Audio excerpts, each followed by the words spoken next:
morning, everybody. Sorry to keep you waiting.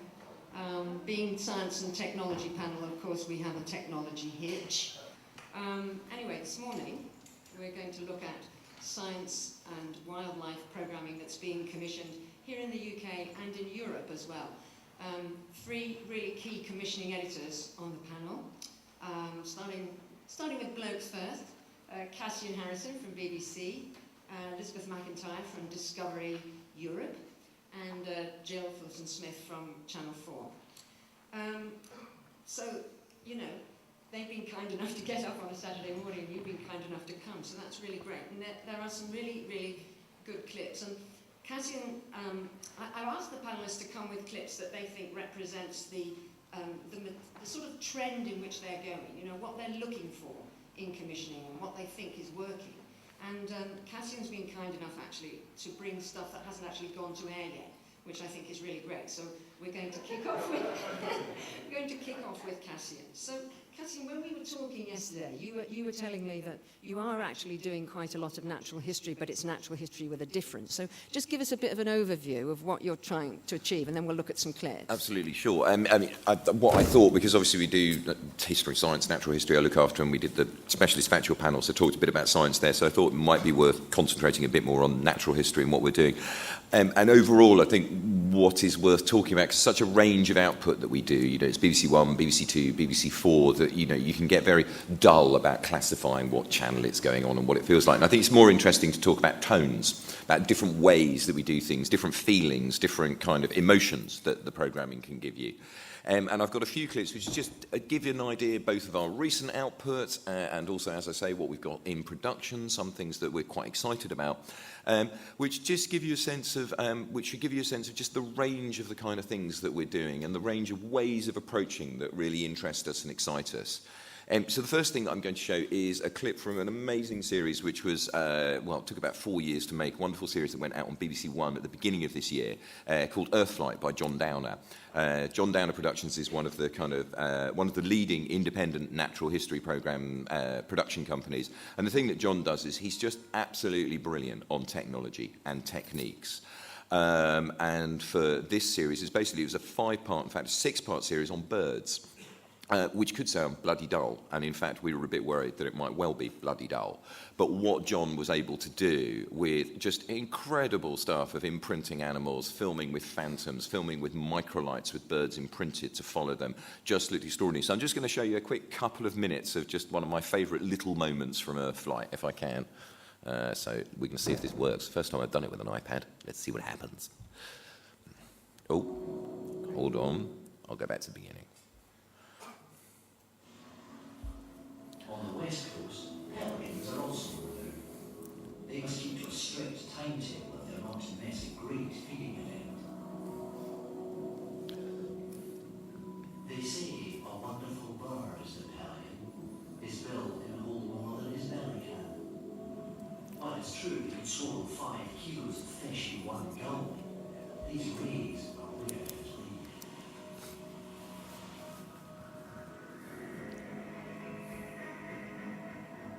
They trawl for tiny shrimps using their mouths as a net. They're also known as devil rays, and at times they appear to display supernatural powers.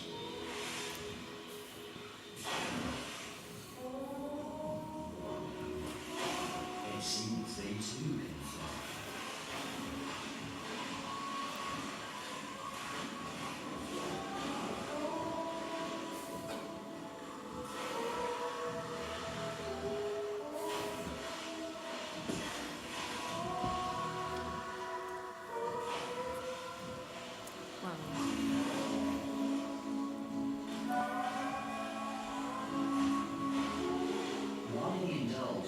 Weird acrobatics is anyone's guess. But the pelican's aerial perspective reveals that the jumps happen around the edge of the shoal. Perhaps they panic the shrimps into the mouths of the other rays.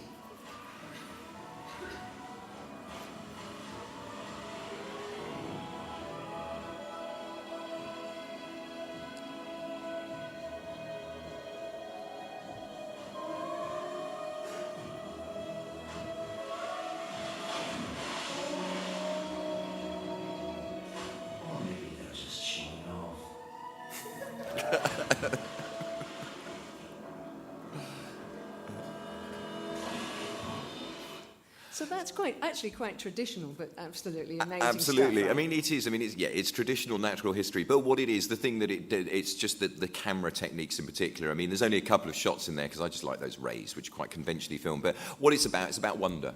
And wonder is an incredibly important tone for us, particularly in natural history. And the wonder's coming from two things there. It is the camera techniques, his ability, John's ability to get these pelicans imprinted to follow a microlight. So literally, I mean, the number of emails and tweets and all the rest of it that I got as it went out saying, that must be CGI. And it's not CGI, it's the real thing. And we are always looking for what we can do with technology in order to show us, and this holds true for science as well, to show us the world around us in ways that you haven't seen it before. That's one kind of way of doing things. Moving along. Another thing that we really like to do, or we like to play with, is humour. Which, as you say, that was very traditional. It was quite straightforward. The tonality was absolutely kind of top-down, Tennant narrating, telling you the facts, telling you the information. There's another series that we've got in production at the moment, which we're very excited about, with Richard Hammond, called, at the moment, Genius of Nature. And Oxford Scientific are doing it for us. And what that's about, it's about how we are using animal skills, talents, extraordinary abilities in our world to develop new technologies. And I've just got a tiny little 2-minute piece. This is just from the cutting room, so it's not polished, it's not edited or anything like that with any particular thing. But as you'll see, there's a tone here which is completely different from what we've got with Earthflight. So let's give it a go. Let's try this one. Okay, yeah, try anyway, that's what I say.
There you go. Now, something that you want.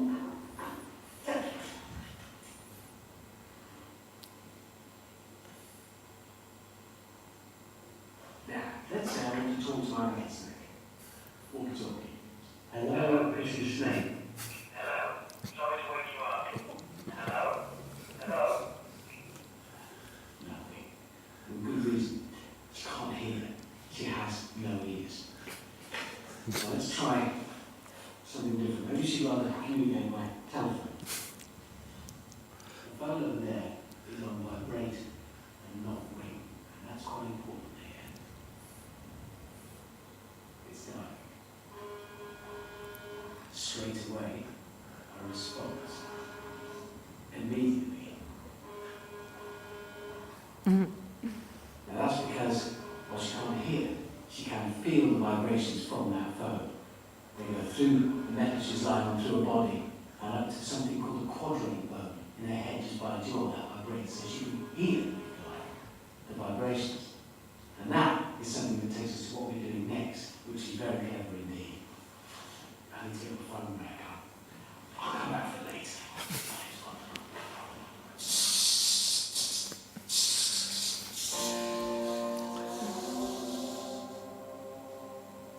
Hold it there. Yeah. So Does Richard Hammond have a life outside television? I don't think he particularly wants one, actually. He's very happy to just be sent from one place to another. I mean, what you've got there is obviously you've got Richard Hammond, who is fantastic and very good, and when he gets it right, he gets it really, really right. But what you're also seeing there is that it's a very kind of theatrical approach. I mean, I love the bit with the walkie-talkie and the mobile phone and the vibrations and everything else like that. So it's very engaging on that front. He's got a really nice tonality, which is actually, there's some really good information in there about the bones and about responding to vibration, leads on to an amazing story about how we're actually using the technology, which subsonic elephant communication techniques, to actually be able to rescue people who've been trapped in mines. So there's a whole purpose behind it, and it's a big building story. But as you can see, I mean, it's a BBC One show, really designed to appeal to the biggest possible audience. But that tone, unthreatening, welcoming, absolutely the kind of thing we're after. And is it a very big budget thing? I mean, you know. Alice, are you here? I don't know what I would say. Yes, it is quite a big budget thing. But interestingly, what I will say is that ordinarily, you know, what we tend to do a lot of, and I get a lot of people kind of coming to me and moaning a little bit about it, that how much we have the JV, which is the Discovery joint venture, and an awful lot of that is handled by in-house productions. Actually, on this one, what Oxford Scientific did, which was fantastic, was that actually they managed to find other co-producers. We didn't have to go the Discovery way, and they managed to raise money and partner up with an Austrian broadcaster and production company. And so, you know, we're really willing to engage in productions with co-pro partners of any shape or form, and it's worked out very well. Is that ORF? Am I allowed to say? Don't tell anyone. Okay, I'm not going to tell anyone. Sorry. Shh, I'm bound to silence. It's Terra Marta, they're actually up there. Oh, fair enough. Right. Okay, yeah, cool. no. Yeah. Red Bull money, apparently, but we're not allowed to talk about that. Okay. Well, look, go, keep going, because we're getting a good feel. All right. Do you want another one? Okay. So, what shall I do? Okay. So another thing that we're doing. There has been an era when an awful lot of kind of stuff was incredibly CGI driven. That's kind of fallen away. Don't do it very much. Tends to feel a bit cold, tends to feel a bit over the top, etc., etc.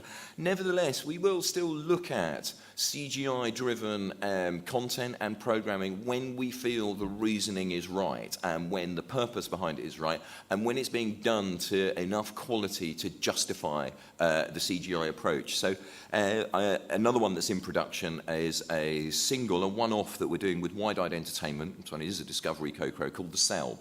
And basically, over the past 3-4 years, biologists, cell biologists, there's been extraordinary steps forward in understanding the workings of the human cell, which is just this extraordinary miracle of nature. You know, the cell, which basically every living organism has the same model and structure of cell on the planet. The cell itself is basically one of the fundamental building blocks of life, and as I say, they've managed to work out more or less how it works. It's this extraordinary machine with all kinds of little creatures moving around inside it and things being hauled to one place and another. And what they came up with was this fantastic treatment for basically the story of a kind of battle of a cell, how a virus attacks a cell, what happens within it when how does the virus actually manage to colonize the cell, take over the nucleus, and use that to reproduce itself. And it's a really dramatic story, both in terms of what the action is, in terms of actually the character drama narrative of it, but there's kind of fantastic insight there as well, because what viruses do is that they take over our DNA and use that to, or take over the machinery at the heart of our cell and use that to reproduce themselves. But actually what scientists have found over the last 2-3 years is actually there's a hell of a lot of our DNA that actually comes from viruses because of these processes. And in fact, they've worked out that the creation of the placenta, basically the thing that allows mammals to be mammals, allows for live birth, allows for us to actually exist, is actually contingent on viral DNA. So this story and the kind of the science behind viruses, how they work, what they do in the cell, fantastic story. But as I say, also a really dramatic one. Now, this is really early, so this is really raw. This stuff hasn't been rendered properly. The voiceover is terrible. I don't mean to do down the poor chap at Wide Eyes who's doing the scratch voiceover, but nevertheless, music is wrong. This gives you an idea of how things can look when they're really in progress. But still, I think it'll give you a little idea of the kind of the drama and the sophistication that we can do. And I should say that all of the modelling in the CGI here is accurate. It's been signed off by a panel of neurobiologists. Anyway, let's have a look. Okay, here we go. And hang on, am I at the beginning? No, sorry, hold on, here we go. Inhaled from a sneeze, millions of invaders are carried into our body. An enemy that has been studying our cells for eons.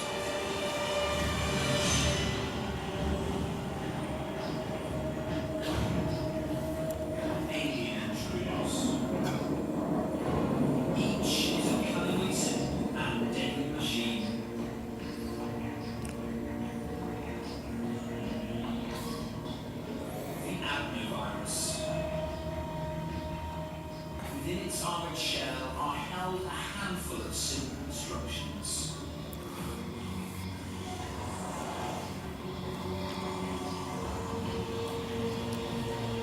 mission is to breach a cell's defenses and reach the nucleus.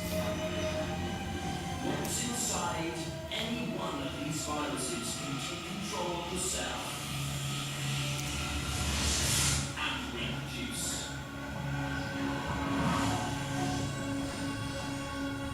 For us, the result could be anything from the common cold to cancer. But our cells will do everything in their power to stop it.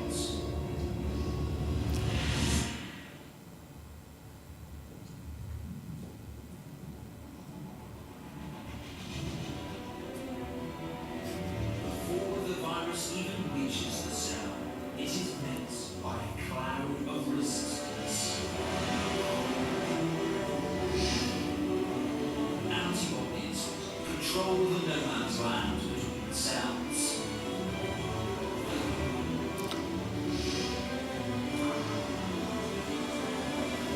Recognizing an old enemy, they clamp to the armored shells. By handcuffing viruses together, they prove easier prey for the roaming white blood cells that feed on enemy invaders.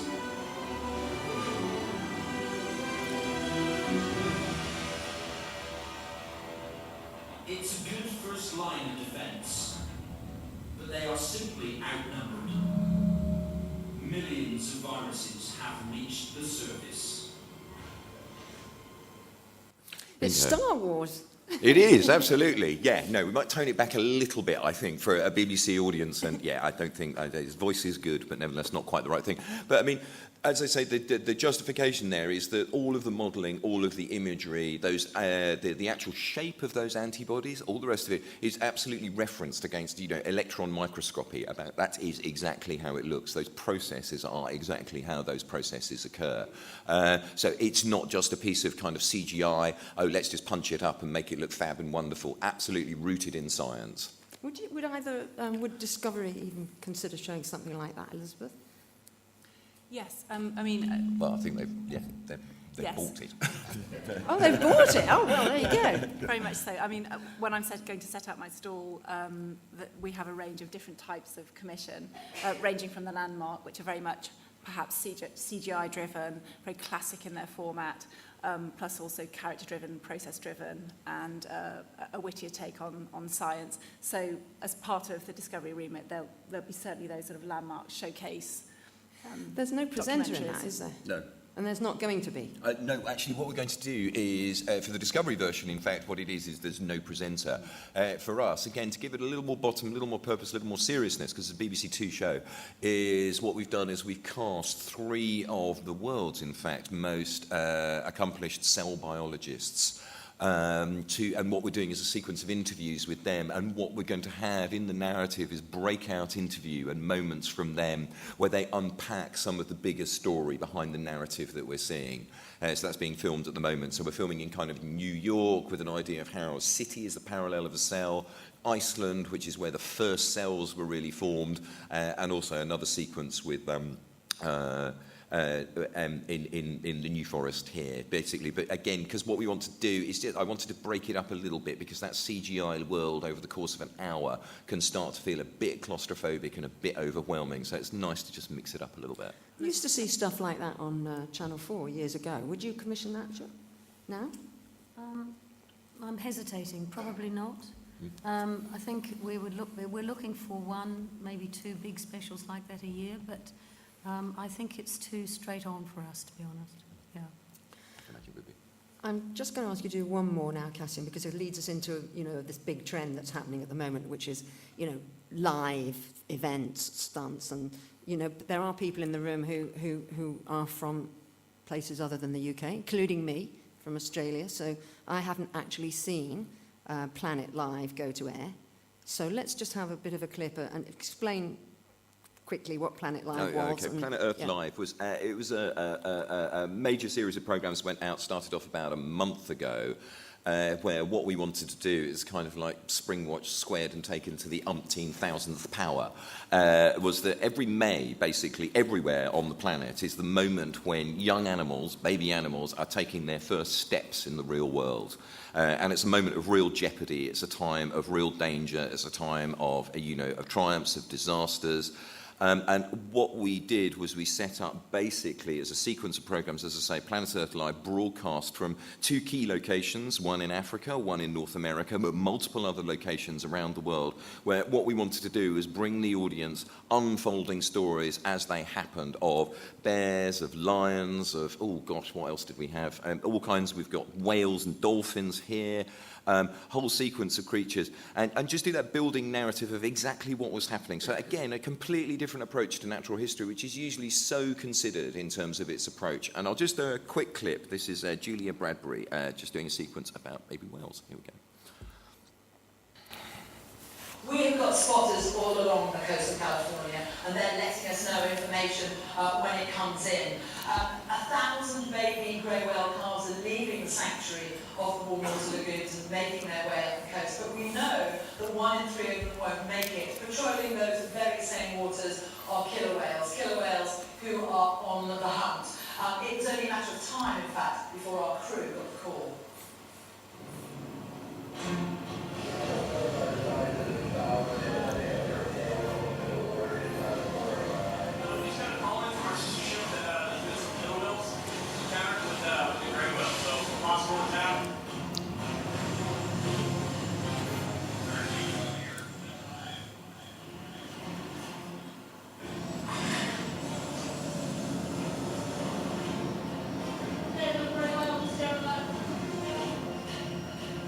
By the time the crew arrived 30 minutes later, the killer whales were in the final stages of their attack on the grey whale calf.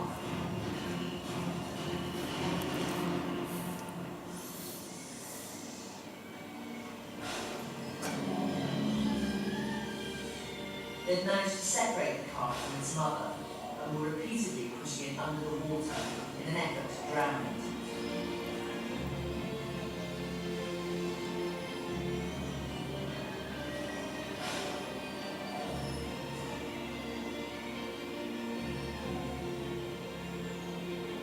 Witness an attack is surprising, but what happened next is truly remarkable, and to the best of our knowledge has never been filmed before.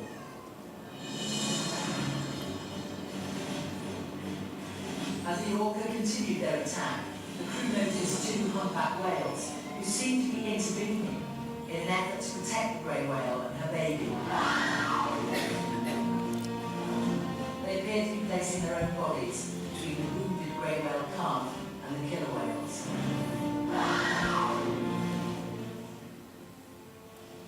Sadly, despite their best efforts, they couldn't save the calf. But the humpback whales remained in the area, following the orcas, trumpet blowing, rolling and tail slashing in an effort to prevent the killer whales from feeding.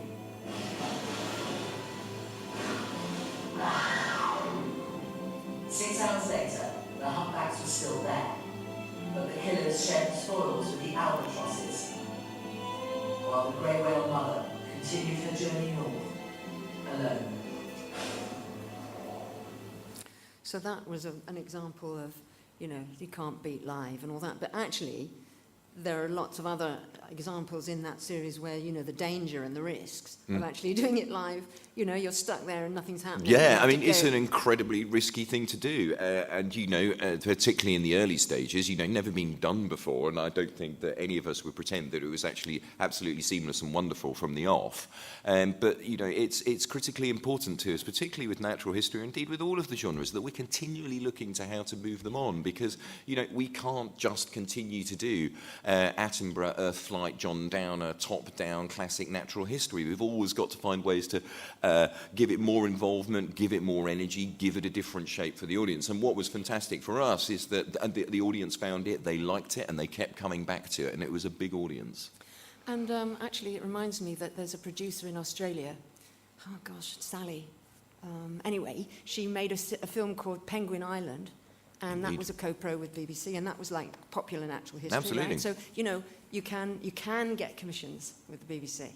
Yes. I'm going to move on to Jill, because I know Jill's going to show us an example of live as well, but not. I don't know whether you want to start with that or where you want to start, Han. Why not start with live? And actually, because the commissioning editor of the live show is here, Sarah, so would you like to pick it up? Because Do you want to show the clip first? Show the clip. Introduce the clip and then we'll get Sarah. Okay, we're very interested in doing natural history meets science.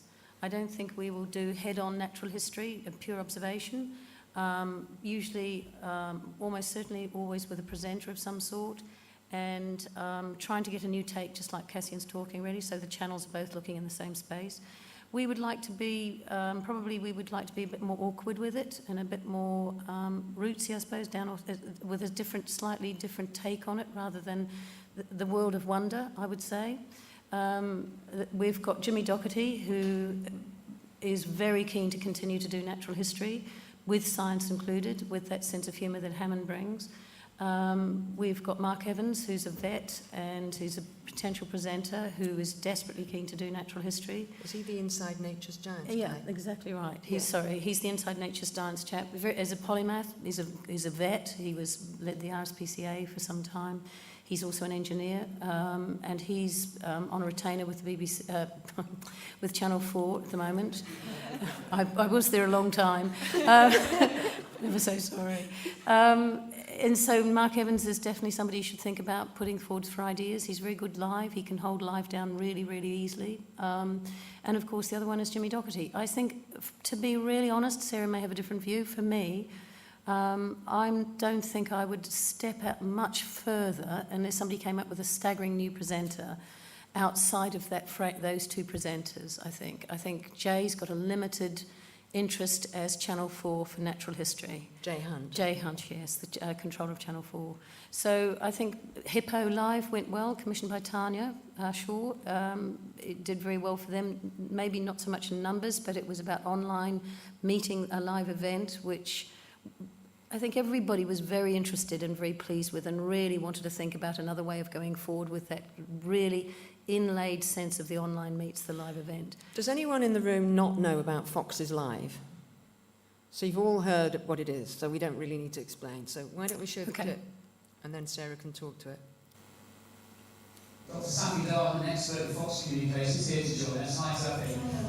It's really interesting. We've been hearing over microphones there as well, calling that's going on between mum and the cubs. Is that very specific for that mum and those cubs? No, this is actually close contact vocalizations that the foxes will use also with other adult foxes. And it's a way to draw an individual in, essentially, and lessen the inter-individual spacing that you normally see between individuals. And it's to initiate contact. But in this context, the mothers will use it kind of as the okay sign. It's okay to come out and play, or most often, as you're probably seeing, I have food for you, so come out and have it. Yeah, no, absolutely. So what we want to do is do a test, okay, if we can. We've got the phone available. Now, Max, who set up all the rigs at our dens, is there to put a speaker on the shed, and he's recorded the sound of Margot and Mum coming back and saying, I'm here, potentially there's some food. Now, we're going to get to play it, see what happens. Matt, can you play it now for me?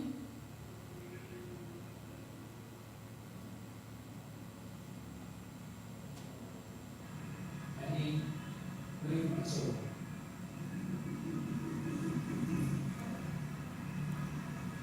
So they look as if they're getting it. They look like they're hearing the sound.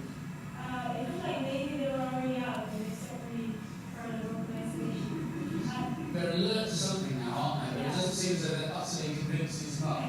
No, which is good, and actually these calls are individually distinctive, and it seems that the pups will learn the call of their mother as opposed to another fox. Because it could actually be dangerous for them to come out if it's a fox that they don't know.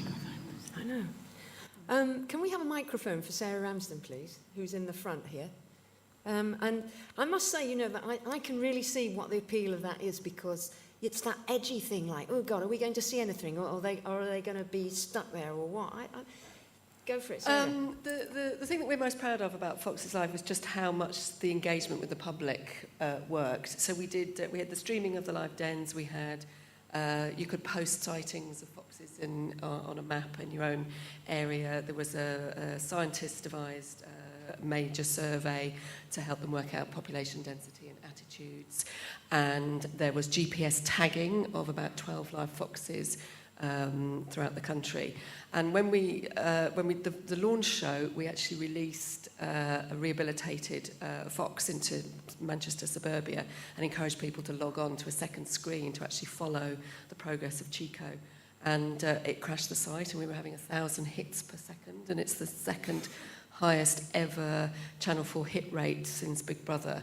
And that's really important for Channel 4 because it's really important to us that we move on beyond Big Brother. And the thought that we could get that level of engagement with the public with a show that was planned very, very last minute, we're really, really proud of it. And so we're really looking forward in the future to how we can take this phenomenon on, this connecting with the public, the user generation.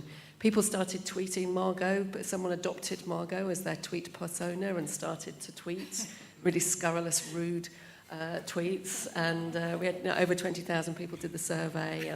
Every night I used to come home and log on to the map and see how many more people in my particular postcode had registered the presence of foxes in my particular area. So it was that real sense of community engagement, and we're really keen in the future to do lots more of it because it was really exciting.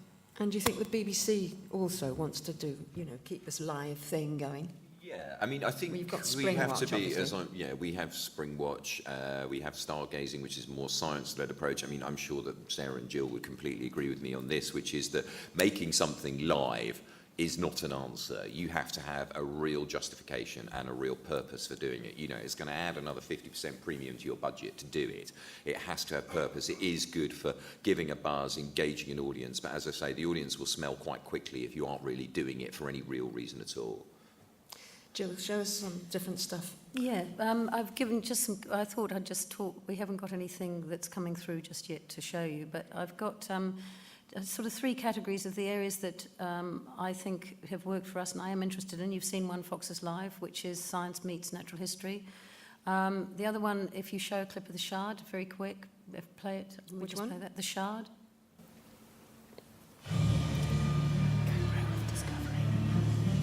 It's big. It's dramatic. It's more than 300 metres tall.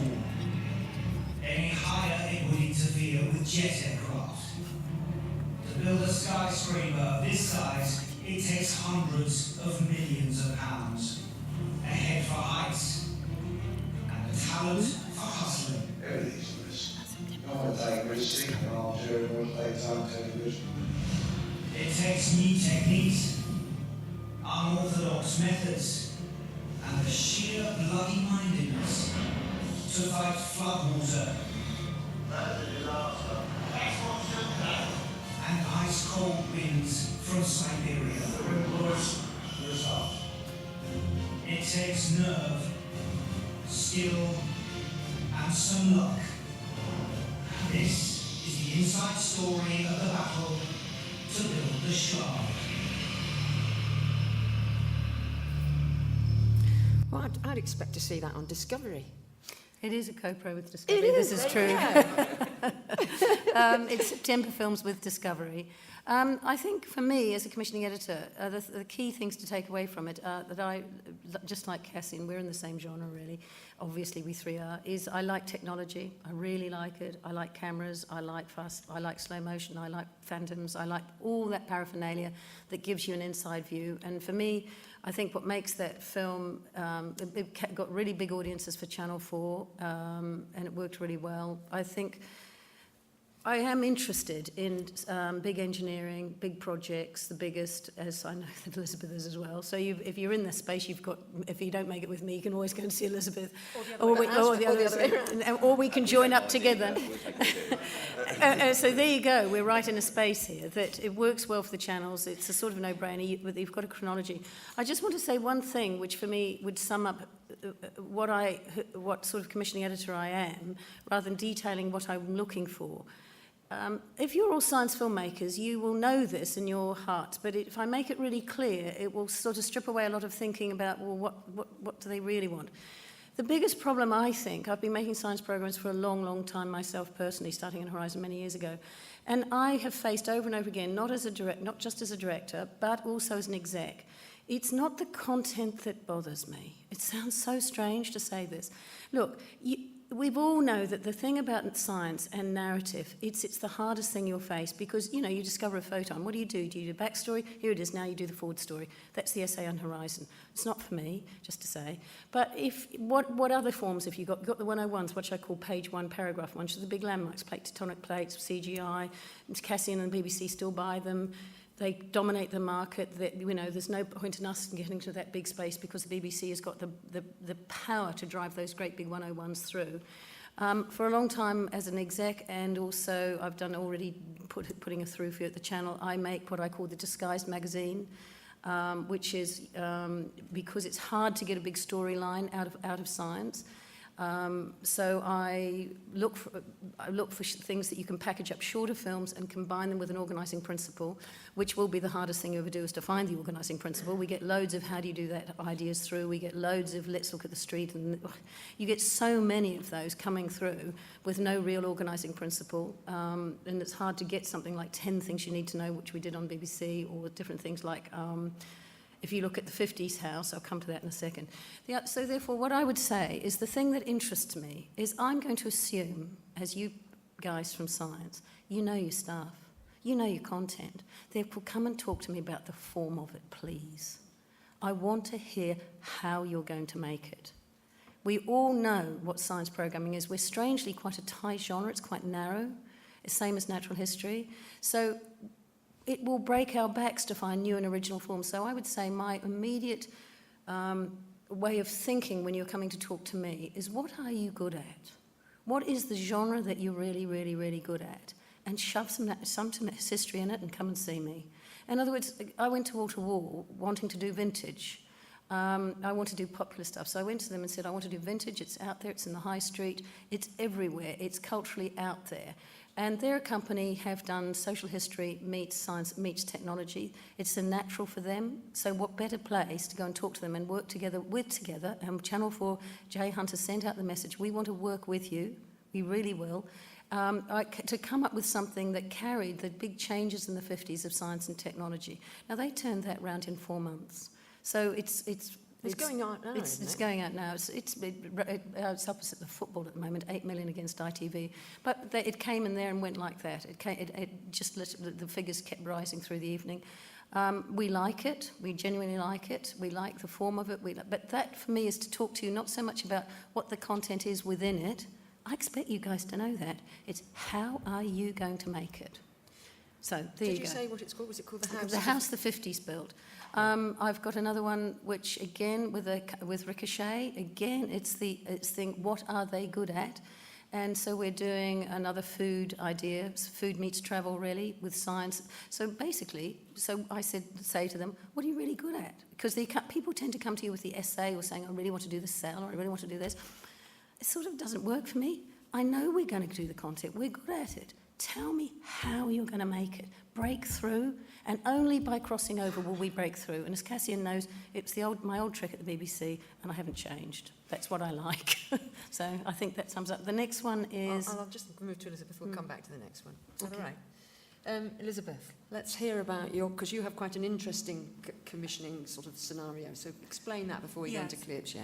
Yeah, so I commissioned Factual for Discovery Networks International. So essentially I commissioned for 2 platforms, which is content that plays throughout the world and local content.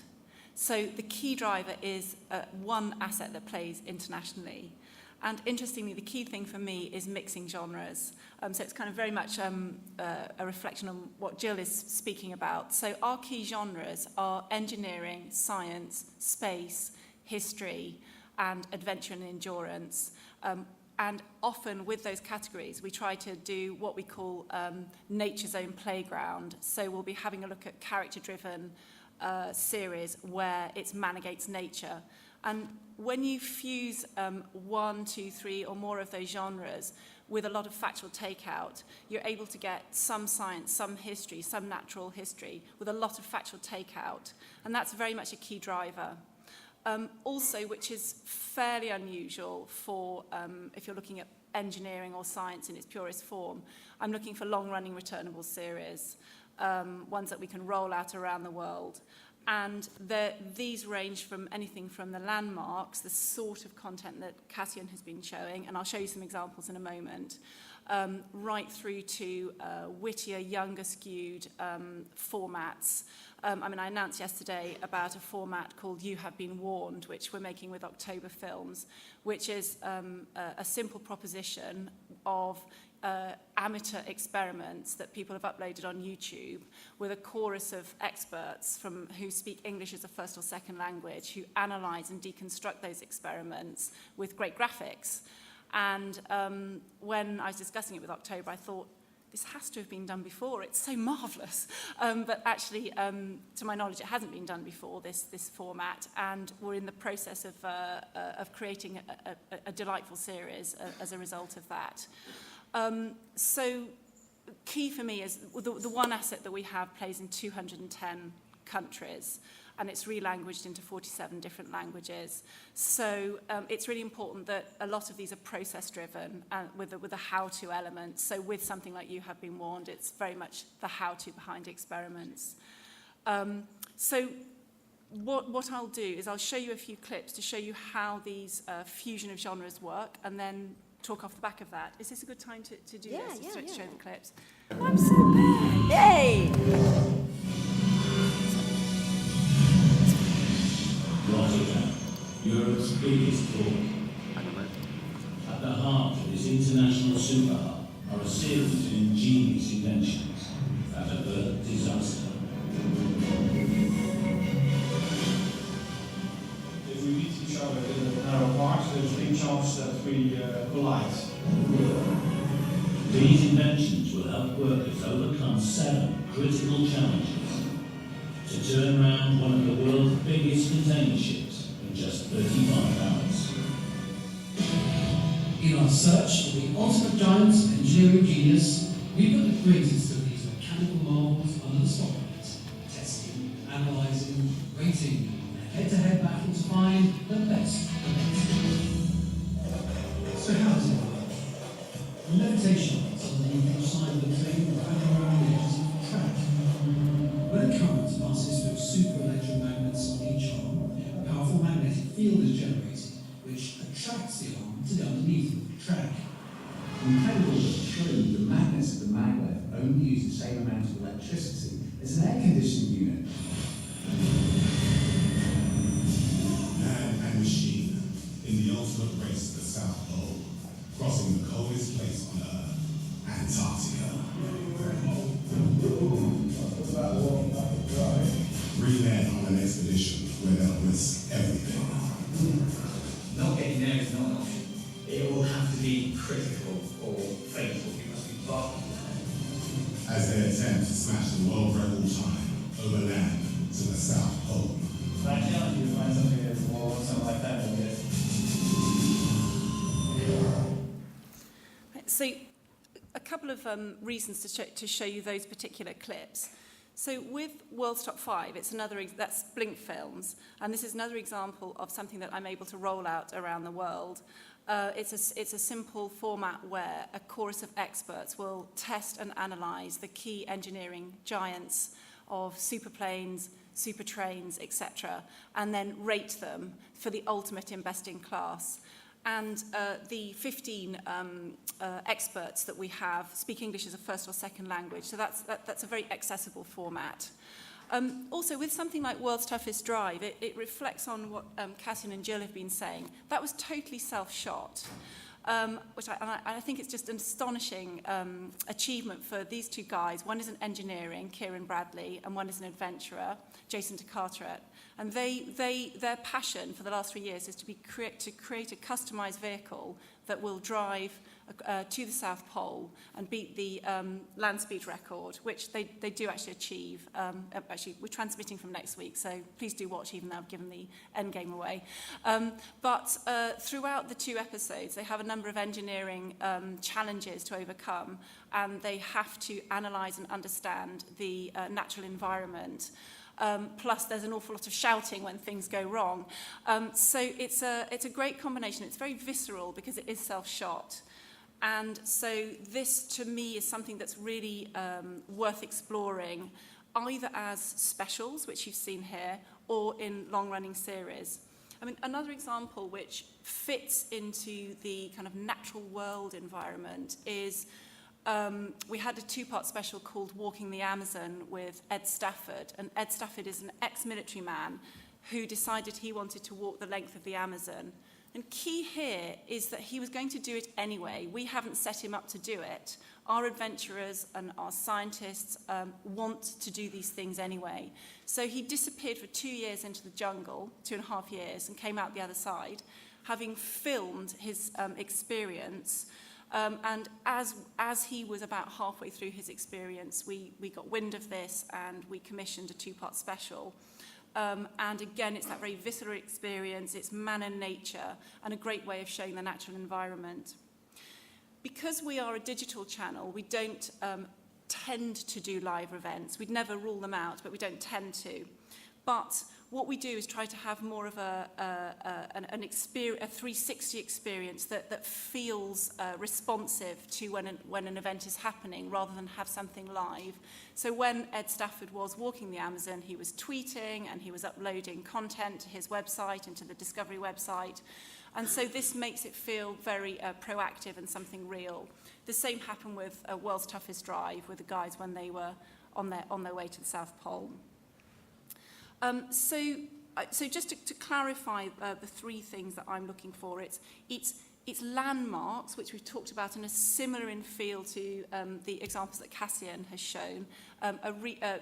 Jane Root was talking from Utopia, was talking about how we invented the world in last week's broadcast. That's very much the high-end landmark type of asset we're looking for.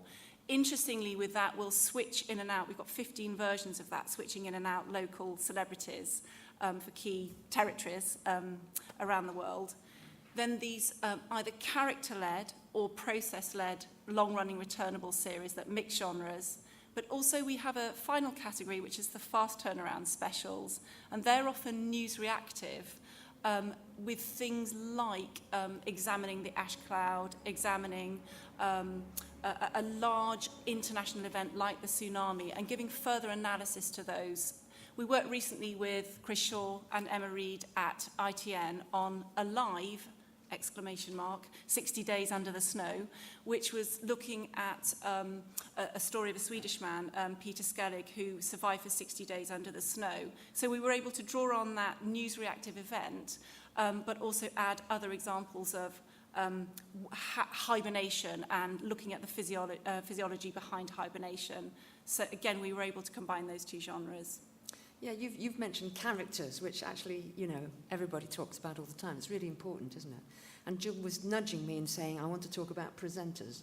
Yeah, obviously, one of the, I think what's slightly bothering me is what's differentiating the three of us, is what I'm mulling over. So I also want to talk about presenters. So I think I was just thinking about it, and I was thinking for Channel 4, awkward, definitely. We like it when it's awkward and annoying. Edgy, we like that, really like that. Mischievous, obviously we like that, but then BBC's moving into that space a bit with Richard Hammond, and Discovery's always liked it, but we do like mischievous, definitely. And I think the other one I wanted to say, which I think most channels would say, but Channel 4's got their own way of doing it, is we like it to be really authentic. I think the viewer really now does know, with the rigs in place, and the rigs are now capturing Obstock in a way that is, to me, the rigs are seismic. This is a change in filmmaking that we haven't seen for many years. In science filmmaking, you had, say, Tim Hain with graphics, changed science filmmaking with Walking With, changed filmmaking Walking with Dinosaurs. I think then you had the Heli Gimbal with Alistair Fothergill, the Natural History Unit, changed natural history making forever. I think the rigs are changing the way we look at behaviour. So here we are. Give us a couple of examples of what you're talking about. A&E, the rigs at A&E and One Born Every Minute. You're seeing on-film behaviour that hasn't really ever been seen to that level of authenticity before, because the camera's not in the way, the director's not there, they forget it's there. Educating Essex, to me, was the standout breakout series of the year. Now, for me, how do we then we're competing now with authenticity that is coming in from the docs area with a vengeance. And we're still, what worries me is I feel that as science filmmakers, we're still stuck. We're stuck where we were. We had our big breakout moment for 15 years with the CGI, which ramped us, made us the biggest genre in the world, gave returns on investments like nobody's ever seen. Where are we now? Where are we going? And that's what I want you to come and talk to me about. If the rigs have got that sense of authenticity and behaviour, how do I capture that and weave in the exposition? Do you see, I always return to form, because science, we know science. How do you capture that real sense of truth and honesty and authenticity, and at the same time add facts and information, which we all share that desire to have great facts rolling through all the time, shard facts every 5 minutes. So I would think, so perhaps we can, the presenter is always our fallback. The presenter always gives us character and emotion to carry the story through. But I'm still interested in UGC. You know, it's out there, it's there. It's very authentic. I don't have to try and capture it. They're capturing it, the planet's capturing it for me. So if you've got a great UGC idea, please do come to me, which I've got, and we'll find a way of weaving the science of that UGC thought in. We also have got the presenter. I think it's really important we find new science presenters. But you just said you wouldn't have anyone. You just said you'd only have the nature's giant people and somebody else. No, it's in natural history. Oh, sorry, in science. Oh, sorry, that's a real misunderstanding. That's in science. I do. Well done, Al. Thank God. Rescued me there. I mean, no. I am really constantly looking for, I spend a lot of time going through show reels. I am looking for presenters. Really, really, really, really looking. And some of you in this room I know have bought me some, and they're nearly there. Trouble is that we're crowded with physicists. I mean, Brian Cox dominates the planet, so, you know, people keep, for some reason, bring me physicists. So if you can find a really breakout presenter with a strong, powerful character and a real drive, and bringing back to this thing of what the rigs do is putting emotion on the screen, through that, my easiest chance of getting that emotion on screen is through the presenters. Would you hire out Michael Mosley to an independent, because he's one of your key presenters that obviously brings in an audience? Yeah, Michael a bit hard because he is BBC staff. I mean, right. You know, I don't think. But yes, we have in fact. I mean, we did the Young Ones, which was the wonderful series about ageing, which Wall to Wall did for us, and Michael fronted that for us. Because I think, you know, it's time to see a bit of authentic Michael Mosley. Is it? Okay. All right then, if you say so. Just while you're saying that, I would absolutely echo that talent is at the heart of everything that we're doing at Discovery as well, and it can be a combination of experts, and the way we position the experts is that they are imparting knowledge but still learning. And so there's not an essay or a sort of lecture to camera. It's very much journeys of discovery. And often we will try to pair those with perhaps more, or we can pair those with celebrity faces where they may have an amateur or professional interest in a particular subject, just to make something more accessible. So that is another sort of key driver as well. So tell us what we're going to see. This is a couple of clips from a BBC4 film which is going out pretty soon. It's called Guts: The Strange and Mysterious World of the Stomach. I completely concur with Jill about the excitement of things like fixed rigs and new camera techniques. However, I think we've managed to push it on just that little bit further, because in this one, what Michael did was he swallowed a camera. And so we see the innards of his inside. So it's a really fascinating, kind of interesting way of looking at the strange world of digestion. I'll just give you the pre-title, and there's another clip, and then we can talk about it afterwards, because, again, it's quite interesting tonally for us. Let's try this.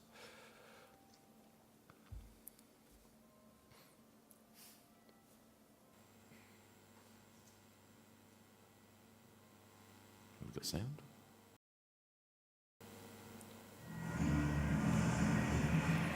The Science Museum in London is being prepared for a most peculiar event. Here, live in front of hundreds of people, alien world is about to be explored. Oh, God. Keep going. Keep going. It will be scrutinized.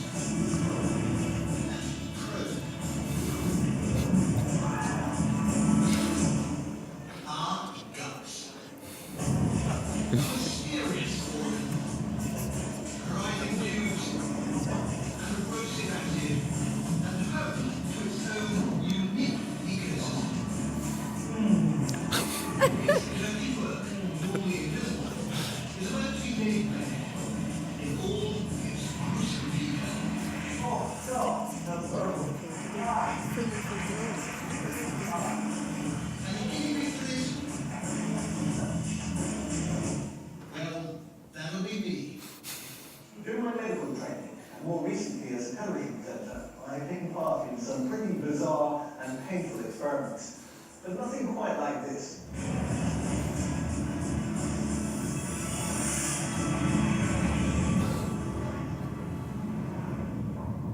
Who wants more? Go on, let's see what happens. And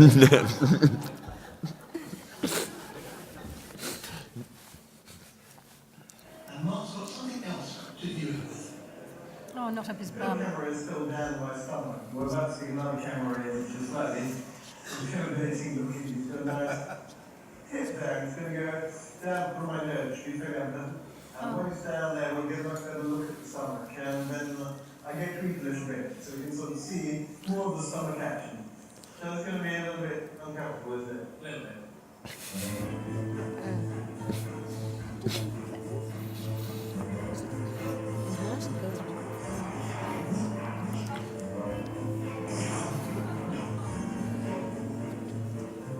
Oh, God, it's just your eyes. Oh, that's not bad. Oh, God. Although this camera will only go as far as my son.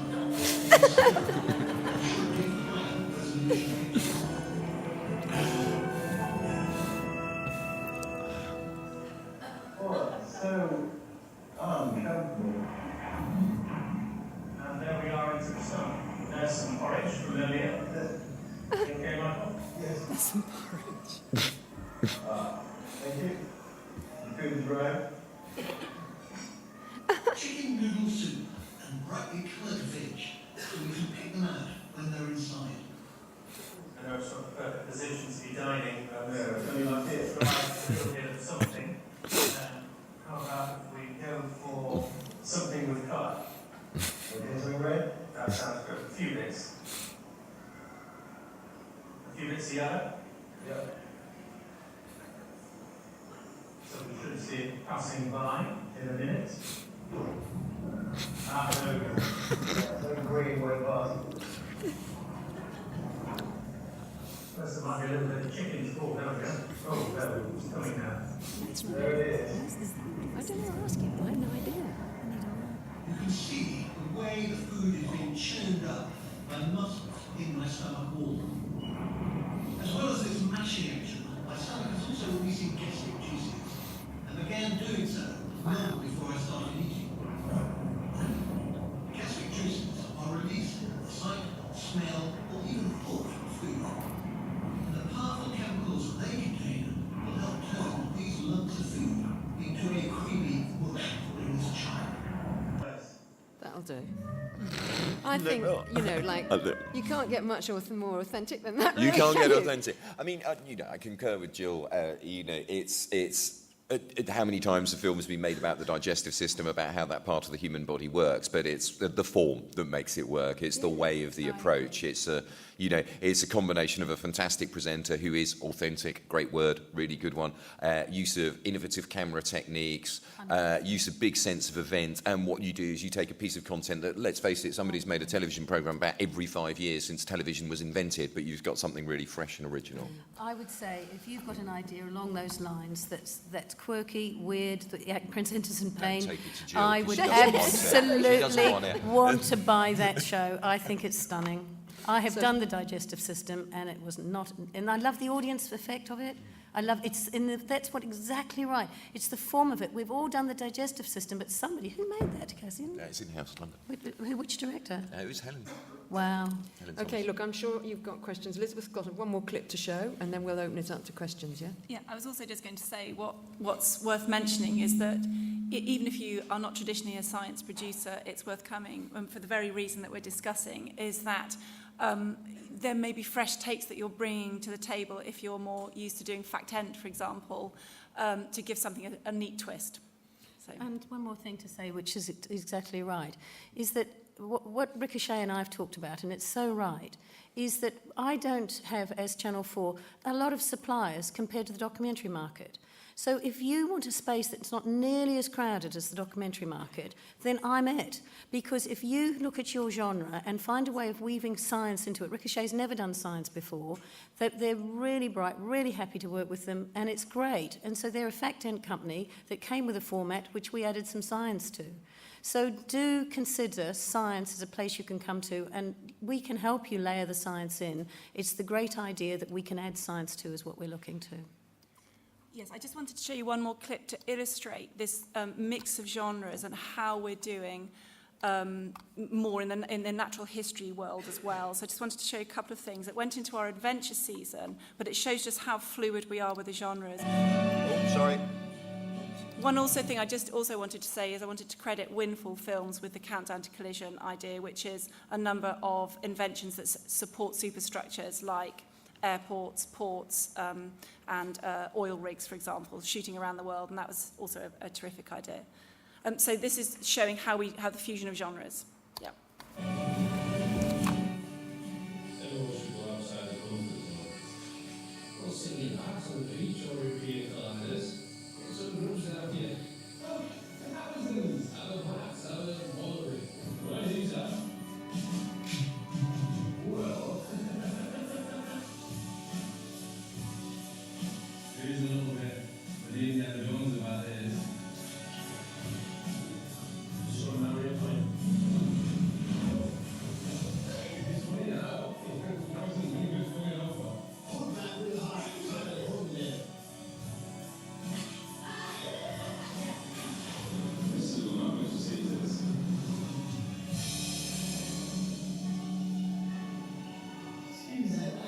Just a sense, I'm too much for the other side.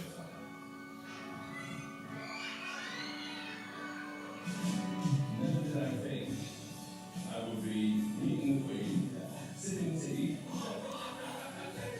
Sipping tea. Very good. Yeah, very good. Okay, think of all the things I look like in the world, and what we want to place. They're here. They're in the green forest. It's all the shoulder of the night. Look at me, I look. I'm effectively playing with an elephant.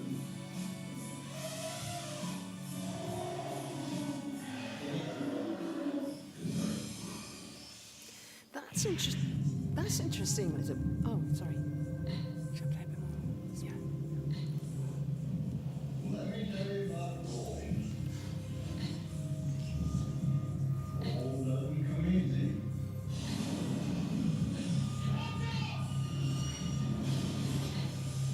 Makes people happy. But gold will make people do things they normally wouldn't do. It's way up there. Way under the water.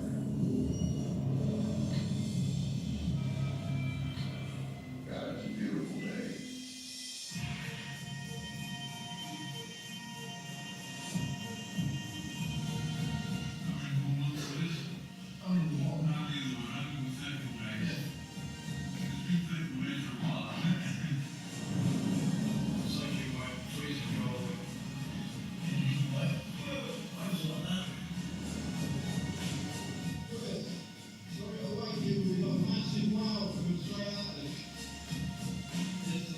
Russians haven't been consumed on the boat.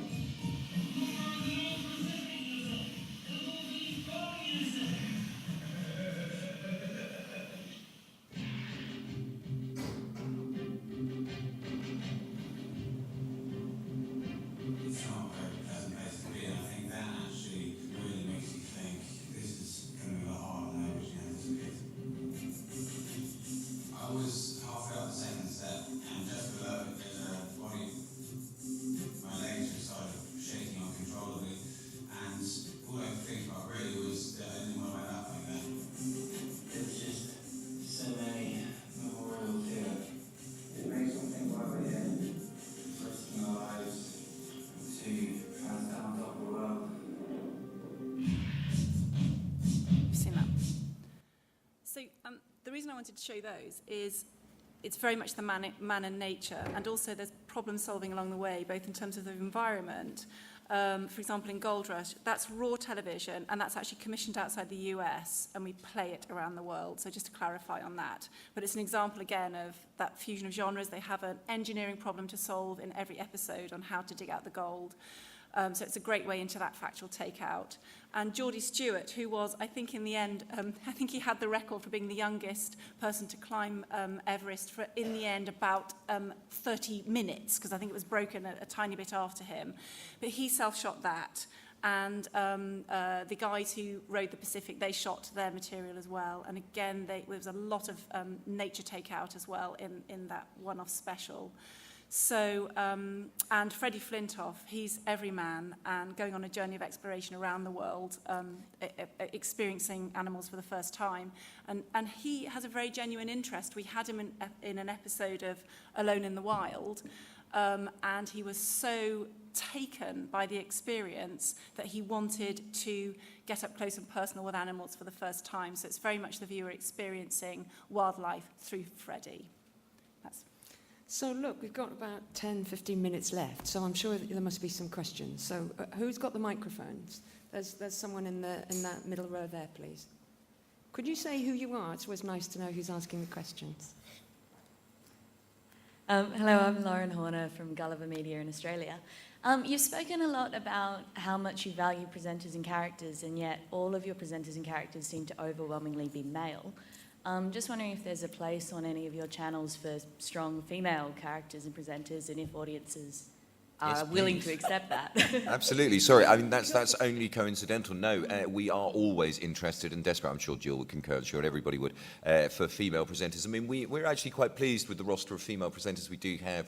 Did a lovely series called Orbit, which went out recently, which is the kind of science of the weather, how our planet works as it goes around the sun, where wonderful new presenter called Helen Chersky and Kate Humble doing that. We've had Maggie Adarin-Pocock has done a couple of really nice shows for us, but we are always, and I'm always desperately in the market for more strong female science presenters. It's just the challenge is that there's the proportion of, because authenticity is important, knowledge is important, authority is important, and it's just the balance of the academics and people who are training out there means that it does kind of mediate against women a little bit. But if you find someone, I'm always interested. I think for us as well, obviously, I mean, we've been looking for science presenters. Being in the science unit, but in my previous job, we were tasked to find science presenters.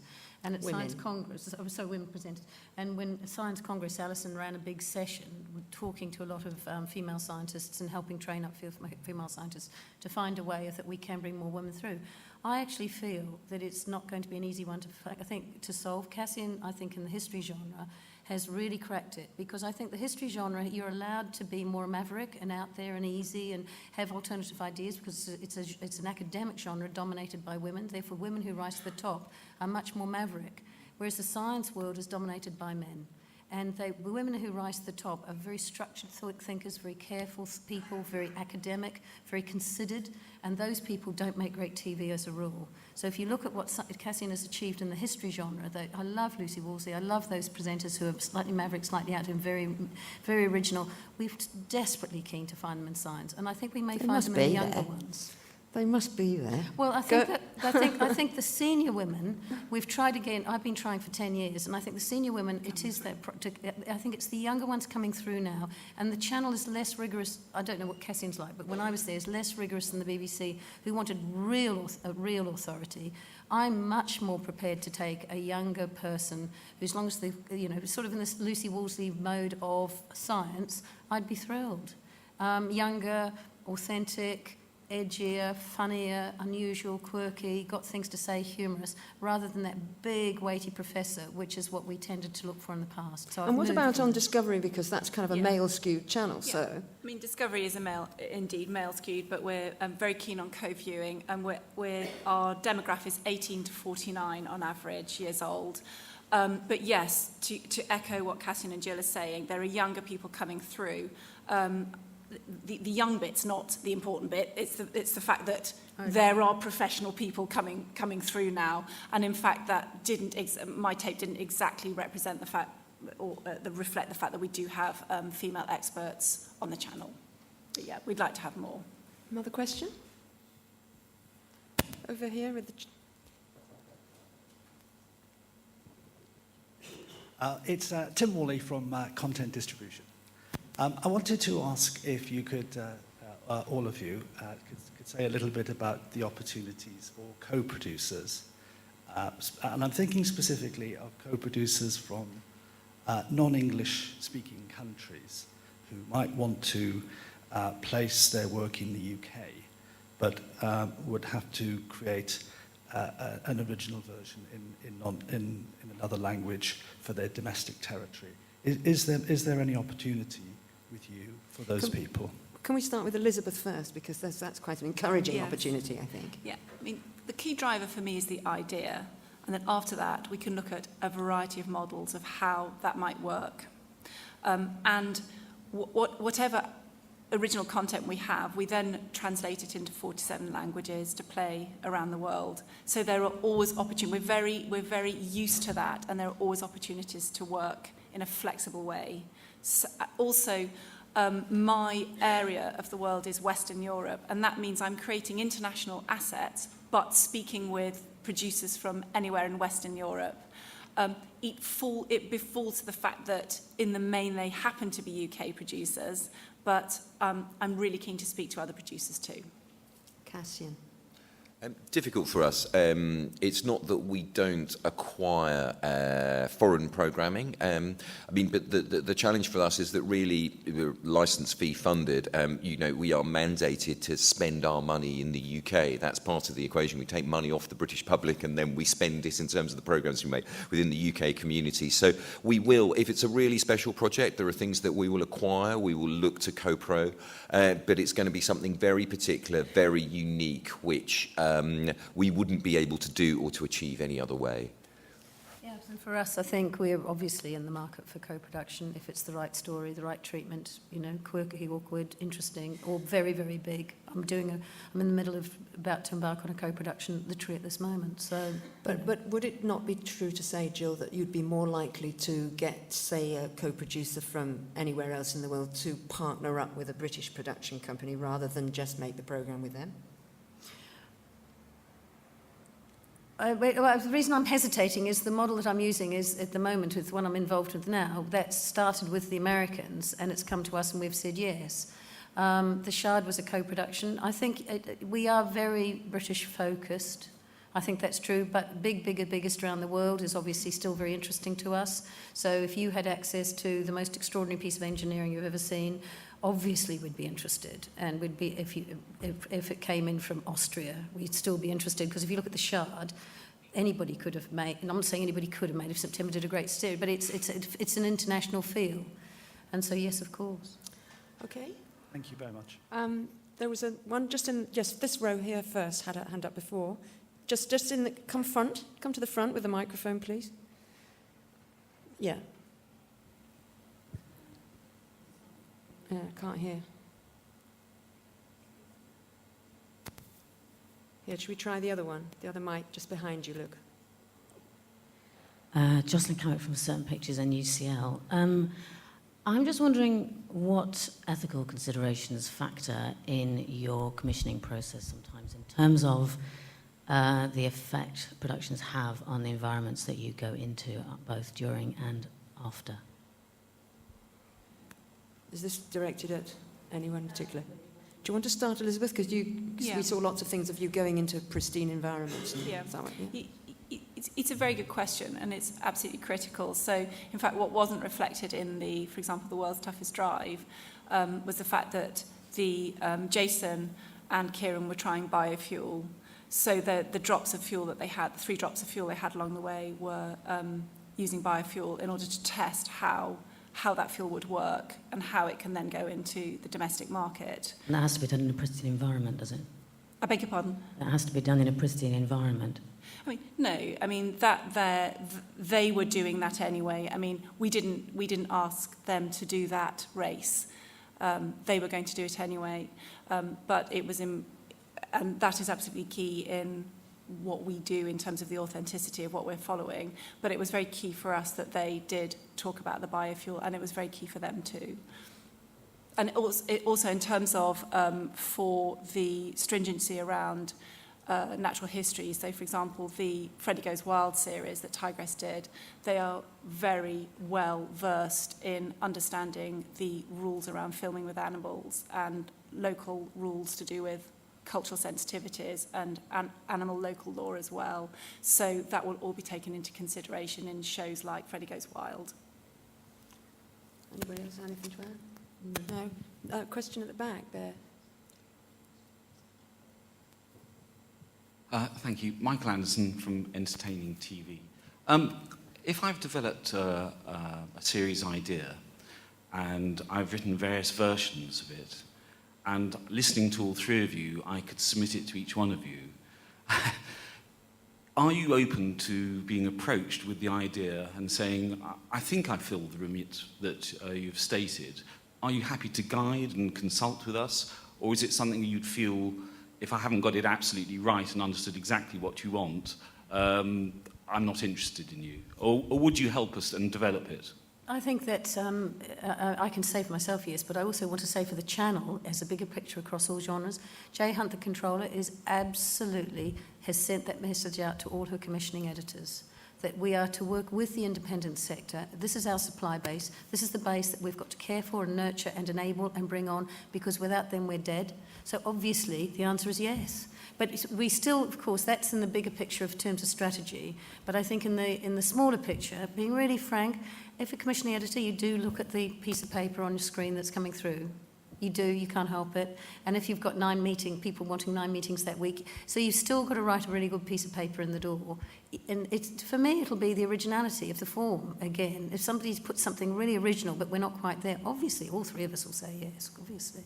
I think, wouldn't you? And I agree. And I mean, I hope that, please just drop me an email. It's very much about the initial proposition. It's a few unique selling points. It's the key, what I call Radio Times billing, about what the mission statement is, what it's about, not what the subject is.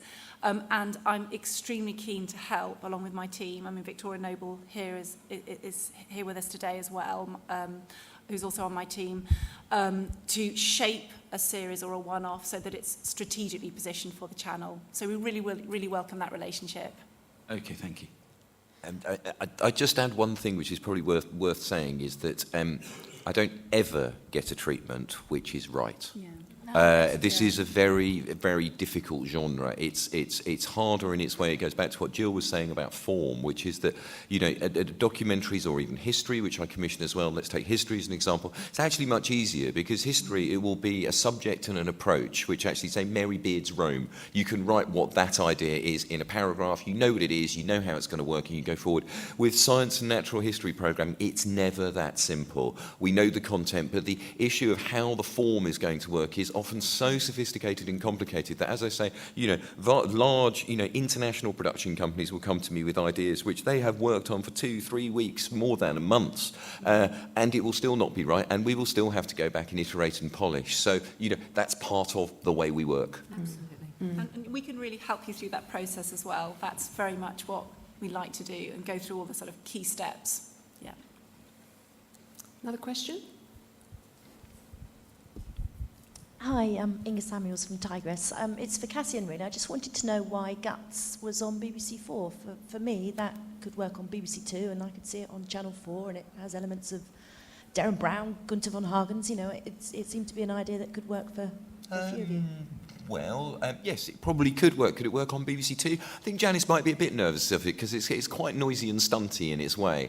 I always say that one of the interesting things about BBC 4 is that people often think that BBC 4 is the channel which is kind of, BBC 2 brained up. Actually, BBC 4 has more in common with BBC 1 than it has in common with BBC 2.